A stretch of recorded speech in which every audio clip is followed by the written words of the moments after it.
श्रीराम जय जय राम। मी फक्त एका नामातच आहे। मनुष्य कितीही मोठा असला, उत्तम पुराण आणि प्रवचन सांगणारा जरी असला, तरी तो जर नामात राहत नसेल किंवा त्याच्या संगतीत परमेश्वराचे प्रेम लागत नसेल, तर तो कदापिही संत म्हणून समजला जाणार नाही। संतांचे नातेवाईक संत असतातच असे नव्हे। आपण नोकरी केली तर आपला मुलगा नोकरी करीलच असे काही नाही।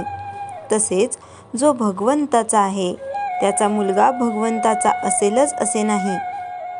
संत जरी झाला तरी त्याने चार माणसांसारखेच वागावे।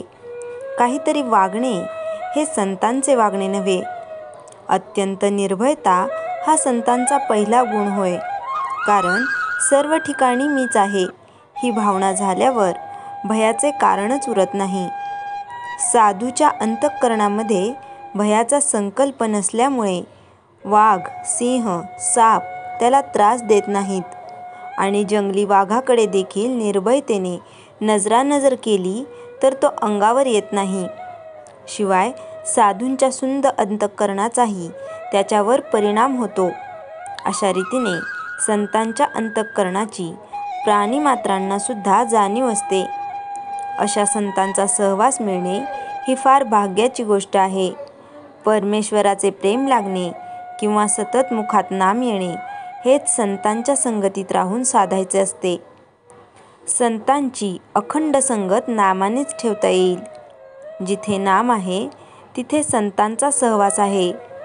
तुकाराम महाराजांसारखे संत सुद्धा देवापाशी मागताना तुझा विसर न पडावा हेच मागतात। तसेच रामदास स्वामी देवाला म्हणतात, तुझा योग म्हणजे तुझा सहवास मला नित्य घडू दे।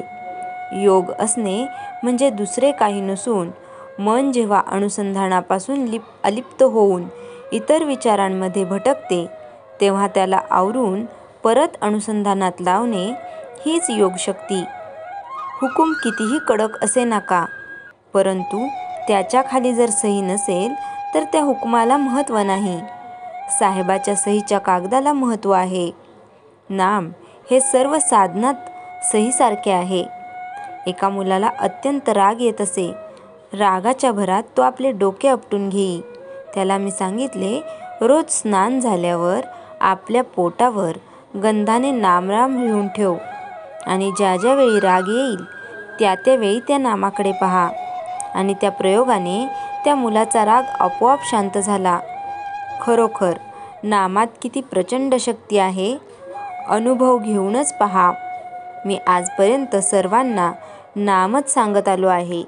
मी इथे नाही, मी तिथे नाही, मी गेलो नाही, मी जात नाही, मी फक्त एका नामातच आहे। ज्याच्याजवळ भगवंताचे नाम आहे त्याच्या मागे पुढे मी आहेच। श्रीराम जय जय राम। चैतन्यवाणी, तुम्ही भगवंताचे नाम घ्यावे ह्या पलीकडे सत्य सांगतो मला कसलीही अपेक्षा नाही। श्रीराम जय जय राम। जयाच्या जनी जन्मनामार्थ झाला, जयाने सदा वासनामात केला। जयाच्या मुखी सर्वदा नाम कीर्ती, नमस्कार त्या ब्रह्मचैतन्य मूर्ती। श्रीराम जय जय राम।